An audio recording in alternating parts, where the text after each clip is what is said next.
Bonjour, en direct du Club de l'Ours depuis l'hippodrome Lyon-Paris, avec comme invité aujourd'hui Gilles Gascon, maire de Saint-Priest. Bonjour. Bonjour. Voilà, vous allez témoigner sur le développement économique à travers donc le témoignage d'un maire de l'Est lyonnais. Alors quand on est à la tête de la deuxième commune du Rhône, en termes de superficie, ça aide pour le développement forcément. Oui, tout à fait.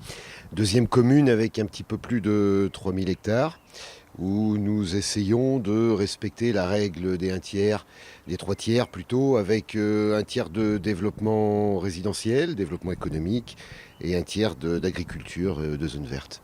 Alors il y a le développement économique à travers les entreprises, on va en reparler.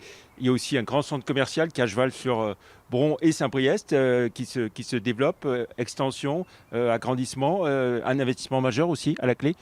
Oui, complètement. Avec le départ d'IKEA, il a fallu que le centre commercial de Porte des Alpes réagisse. D'autant plus que c'est un centre commercial qui est un peu vieillissant, qui date des années 80. Et donc avec aussi des infrastructures routières et autoroutières moins adaptées qu'à l'époque.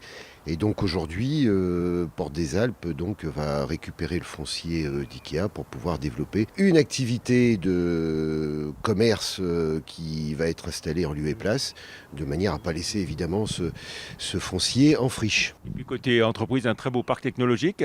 Combien d'entreprises aujourd'hui et combien d'investissements en cours sur ce parc technologique?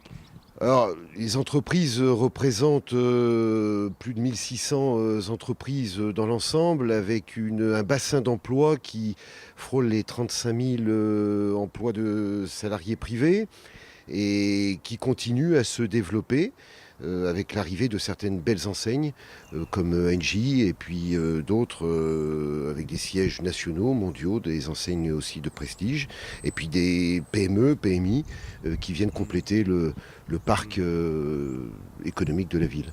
Alors, développement économique, développement des infrastructures, beaucoup à l'Est. On entend quand même toujours cette rivalité entre l'Ouest et l'Est lyonnais. Vous en voulez toujours à l'Ouest lyonnais de songer uniquement à sa tranquillité? Non, je n'ai jamais voulu aller à l'Ouest lyonnais. Ça n'a jamais été une rivalité entre l'Est et l'Ouest. C'était tout simplement la possibilité, et ça le reste. Et il va falloir qu'on trouve des solutions par rapport au déclassement de la 6 et de la 7, qui est un dossier qui aujourd'hui n'est encore pas réglé, où il va falloir commencer à réfléchir très sérieusement pour l'avenir sur un vrai contournement. Donc on sait qu'il n'est a priori pas possible de le construire à l'ouest, dont acte. Donc l'idée, c'est de pouvoir arriver aujourd'hui à mettre tout le monde autour de la table intelligemment et de pouvoir trouver une solution dans l'Est lyonnais, vu la démographie et le développement économique et résidentiel du secteur. La précédente municipalité avait raison quand elle disait l'avenir est à l'Est. Oui, pourquoi pas? C'est tout, tout n'est pas mauvais. En tout cas, cette réflexion et ce slogan était à l'époque judicieux, et la preuve en est, c'est qu'aujourd'hui, nous l'accompagnons et nous le développons.